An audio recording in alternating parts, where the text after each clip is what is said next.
053 914 5222 is our common number.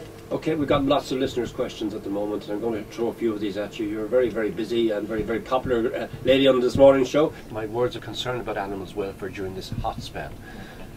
Animals they can't regulate their body temperature very well, so the heat affects them a lot. So what we need to do is make things as comfortable as possible for them. The other thing, don't exercise your dog in the high sun of the day, because they're just not able for it. Try early morning or late evening. Did you say weeing and drinking, is it? Weeing and drinking. Okay, polyuria, polydipsia, that's what that's called. And there's a few conditions that can cause that.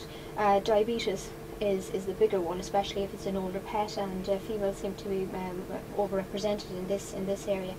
The animal will just drink constantly out of a bowl and will just be incontinent or maybe wee all the time. What I like people to do is to measure the water intake. Get an old 7-Up bottle in the morning, fill that up, and tell everybody if they're giving the dog water that they need to give it out of that, so that we can then decide with the weight of the dog, etc., how much the dog is actually drinking.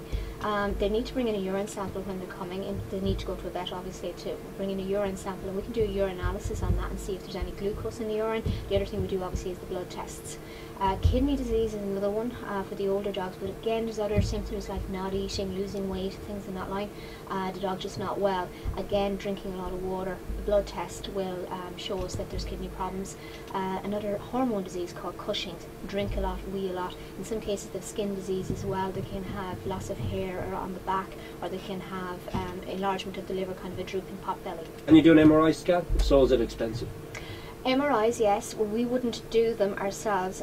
There's a place in Dublin, actually UCD, I think there may be another place, and the guys we use are in Cork, an orthopaedic surgeon that we use frequently, and they have a travelling MRI, or a mobile MRI, as I say, and that takes the scans of the dog. They have to actually be knocked out for that, because you know, if anybody's ever had an MRI done, you go into a little kind of a tunnel, so it can be quite frightening for people, and some people need to have a little sedative before. I've had it done, and it is quite frightening. Yeah. So the dogs actually. And would you believe it's a Cavalier King Charles? They've really every Cavalier King Charles owner in the county is counted.